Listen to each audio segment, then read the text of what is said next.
Hi everyone, it's Natalie here. Most of you know or are aware that it is or has been a depth year of sorts for me, which basically means I did my best to have a really low buy year and just work with the decks that I already have. And to a large extent, that worked well. I had placed orders for decks from last year, that were Kickstarters and stuff.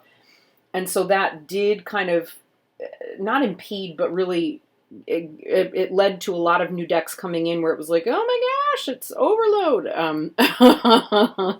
But it was a really helpful exercise. I wish I had been more able to work in greater depth. That's the only thing I could really say, is that for a depth year, I feel like more depth would have been even better. But it is what it is, isn't it? It is what it is.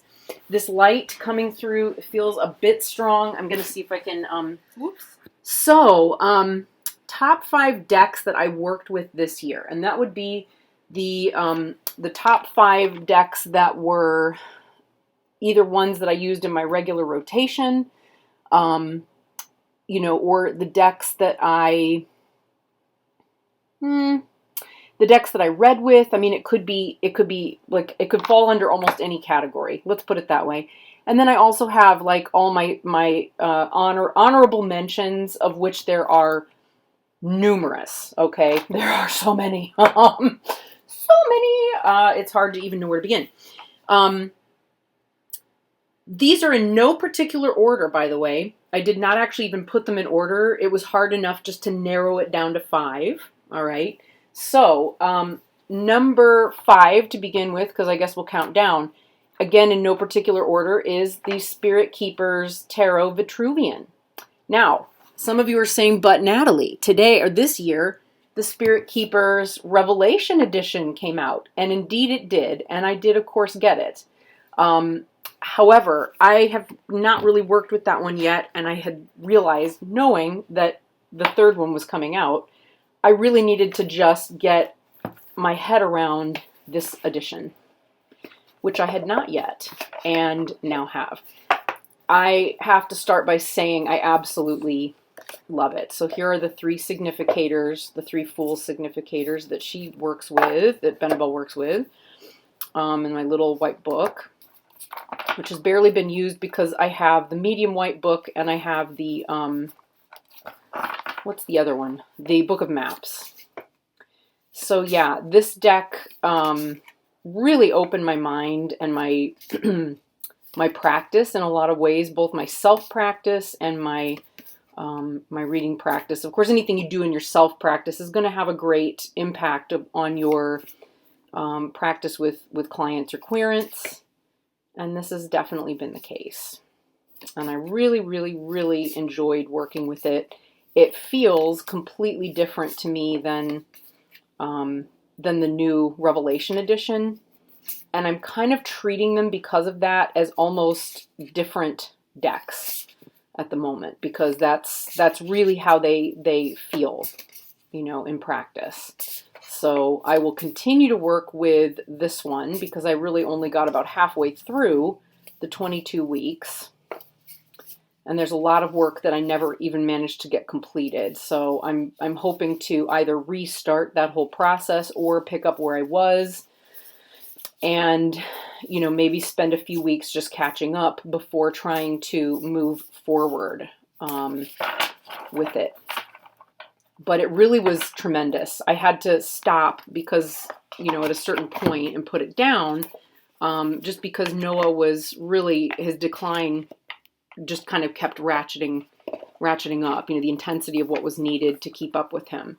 So, you know how it is. Most of us who have done caregiving, when it gets to that point, there's more and more things that are necessary to relinquish control of in order to take care of your loved one. So I'm hoping to come back to this one in 2022. And that's the Spirit Keepers Tarot. The next one, we'll call it the second one, number 2, no, what would be number 4? So number 4, whatever, you know, I mean, this is casual. This is casual. So this is just the bag that I made, that I keep this deck in. I made it to keep some prayer stuff in, but I ended up moving and integrating all of that together into a different bag that I made. Normally this is properly tied in here, but it's not right now because I clearly didn't get it done last time I was working with it. Oh, this could stay here.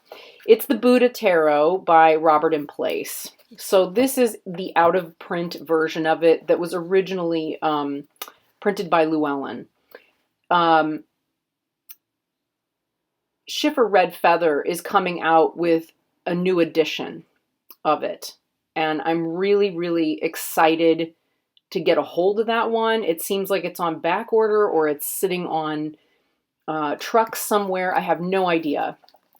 But this one, I knew last year that I really, really wanted to go ahead and get this one and see how it would work in terms of integrating both practices, right? So both my Tibetan practice and my Buddhist practice, and it did not disappoint. Primarily, I've used it just for myself. I have done client readings with it. I think for a while I was carrying it around and went to, you know, just to read for myself and just to work with during the day. And I went over to see a client, and the client said, do you happen to have a deck with you, and could we do a reading? And so we ended up doing one, and it was beautiful. And my best friend likes to read with this one because we're both Buddhists. Of course, I've had great success reading for her with other decks, and I think she's happy for me to volunteer using her for further like deck experimentation. But yeah, like working with this one and understanding the overlaps and the ways that these this deck, you know, uses both the Tibetan system and the tarot system, deviates slightly from both in order to make them come together and so forth, has been a fascinating exercise. I think there's a lot of people out there who love this deck and want this deck and like it in you know, the concept of it, and then get it in hand and don't know quite what to do with it.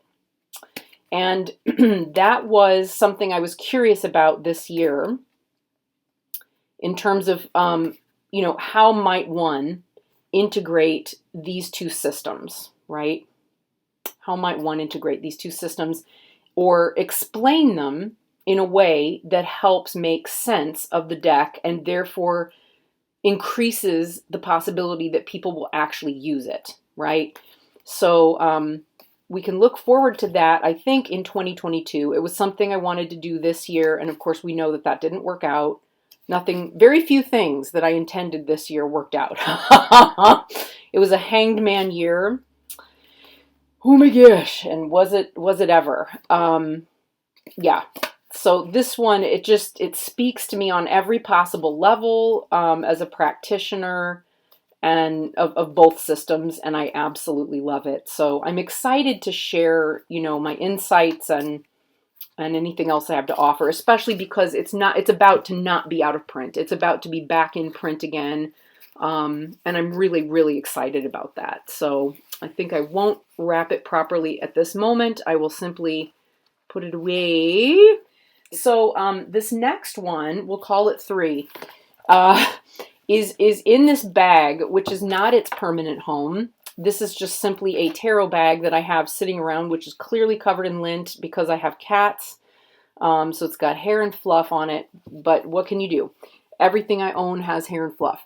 This deck is one I had to actually say, okay, Nat, you're going to have to put this one away, kind of like I sometimes, actually I really never put the Marielle away, but I do sometimes have to take decks that I get very attached to because they're so immediate and straightforward. If I'm wanting to work with a lot of different decks, I have to put them to one side in order to actually pick up and work with, you know what I'm saying? Like I would never move on if I wasn't forced. Okay, so what deck is it? It is none other than, woo, that was almost a close call there. It is the Shadowland Tarot. This is easily one of my favorite working decks, not just of the year, maybe ever. Maybe ever. I love the concept. I love the artwork. I love the way in which something that is supposed to be really like the sun card, right? It's supposed to be super bright, super like, it's the best thing ever. But if you look at the flowers, they're looking a little bit kind of grumpy or maybe even envious. The dude's like raised his arms like, yay, but he kind of doesn't seem like it's really that perfect. And even the sun is like, I don't know. Things are pretty sunny. They're good. They're nice. There's something underneath, right? And I really appreciate that. I appreciate too, like the Two of Swords in, Mary Kay Greer's deck is a stage card, and she kept that here. There's things like that which we find throughout. There's gender bending. It has a sense of humor. It has a sense of irony. It's dark. It's cute. It's beautiful in places, right? It puts me in mind of Edward Gorey. I love the humor of this. This is one of my favorites in the deck. The Sasquatch looking onto the party that he can't join in on. It gives the most immediate beauty, sugar skulls for the Eight of Pentacles. Come on. I just love it.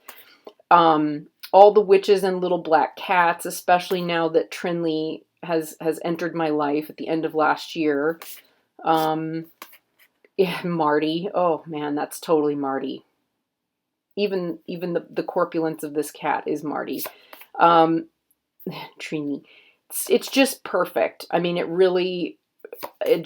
gives the most immediate, real readings. It covers the dark and the light of each card without even having to worry about reversals. I normally understand immediately what it wants to tell me or what it's saying. It's been amazing to read with for myself, and I love that so much. It's been amazing to read with for clients. I feel like I'm only seeing this Page of Wands properly for the first time somehow. You ever have that when you're like walking through a deck on camera and you're like, oh, I never saw it that way before? Sometimes happens in readings too, no matter how much you study a card. Wow. Yeah, I just adore it. I just adore it. So this one gets probably my most enthusiastic vote. You're going to find it on a lot of my lists for the year. Again, the cleverness of this Nine of Pentacles, the bird as the woman caged in, get it? Kind of, I mean, but she still has some autonomy. She could make choices. It's beautiful. The intelligence with which Monica works, in creating a deck like this one is just mind-blowing to me. I wish I had that. I wish I could draw, and I love this Nine of Swords. I used to have the worst arachnophobia, and now I really love spiders. And that was to me what it was like to have arachnophobia. It really was. Yeah, I don't know. It touches every possible place for me in the most wonderful of ways. So, yeah, there we are. Number 3, super fun. Love it so much. So number 4 would be number 2. Number 2 is in this lovely bag. So some of you will know which one it is right away. Some of you will have no clue and be like, Nat, what are you talking about? I have no idea. This is the bag I created for the Bonestone and Earthflesh Tarot by Anna Tourian and Avalon Cameron. This is one of those FOMO decks that I purchased last year in 2020 when Avalon mentioned, I should leave that open, mentioned that she, that it was printed, it was ready, and extra decks would be on her Etsy. I went ahead and thought, you know what, I have the funds, it's expensive, I wasn't involved in its creation. I've just watched her process as a person, you know, and as the creator going through this moment in her life, and just had such empathy for it and compassion. And I became very curious about the deck, about the experience of the deck. And I really adore Avalon. Actually, I've come to really admire her greatly over the course of the last couple of years, and appreciate her work. So this one was a no-brainer on that level. So I went ahead and got it, not knowing what I would really think of it. I absolutely love it. It's been a while since I picked it up, in fact, and I just, I'm looking at it now, I realize how much I've missed it desperately. I really enjoy, too, the way that as a Brazilian, we get such a mixing of culture, right? This, to me, feels really Brazilian somehow. And yet, this, to me, feels very European. It looks to me like, it is. It's the three Norns. So the combination and mix of culture is, I love it. I absolutely love it. It's very intelligent. The guidebook is remarkable and beautifully written. Love that death card. And I guess I better love that death card because I'm about to enter into a death year. That's interesting. Love this Fool with the woman and the spider and the fairy and the tree. I mean, that kind of had my heart, that was you had me at hello moment there for this deck. It's amazing. I've also been in a Hanged Man year. I just came out of it on my birthday on the 13th. What a relief. God, that Five of Cups. I mean, that one just cuts you to the core. And yeah. Oh, I've had some deep readings this year for clients and for myself with this deck. It's just remarkable. Yeah, coming out of a Hanged Man year this year has been, being in one this year. I know it's in here somewhere. Here it is. This card hit me at a certain point very deeply, and I'll probably do a separate video on it, but there was a lot of depth for me in this particular Hanged Man card as I went through that year this year. I'm sure I'll do a video about it. I better keep this to one side. As I think of that Empress, I mean, yeah. So anyway, this one, it just stole my heart this year. Many did. Many did, actually. This isn't the only one. I mean, these five are just the five that, like, if I had to stand out and say these five really, whoa, these would be the five. There are going to be some honorable mention decks. I don't know if I'll do it in this video or if I'll do it in another one. Probably I'll do it in a separate one, just so I can spread the joy and make it easier to watch, because I think people do appreciate a bit more space and time around these things so that they don't kind of get crushed with it all at once. And then finally, this may or may not come as a surprise to a lot of you.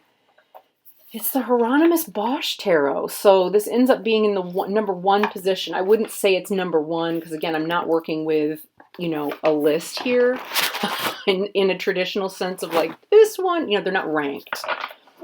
But this deck, and oh, I love the smell. Ooh, it's a good one. This deck is such a bizarre little outlier. I hardly even know what to say. It doesn't follow a traditional system in any way. I feel in so many ways like Hieronymus Bosch. I understand him now as a result of this deck. And I think it is just one of the most clever versions of a curated deck that I've ever worked with. And as an art history nerd, especially. This one is, it's just everything you love about, I mean, you can't help it. It's great. It's perfect. I become inarticulate. I mean, how perfect is that for the Page of Coins, folks? Come on. I mean, is it gross? Of course. It's medieval. It's medieval art. One of my favorite cards in the deck, one of my favorite cards in the deck. It just describes so many different scenarios that I mean, this is the card, this for me summarizes a lot of 2021.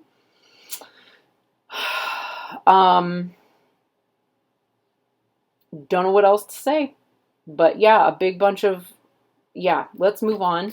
So, yeah, it's got bizarre little, it's got the majors, like it's got the 22 majors, and then all of the septenaries are their own thing. They're just septenaries, and they're just their own thing. They aren't even groups, of 14, like 4 suits. There's groups of septenaries.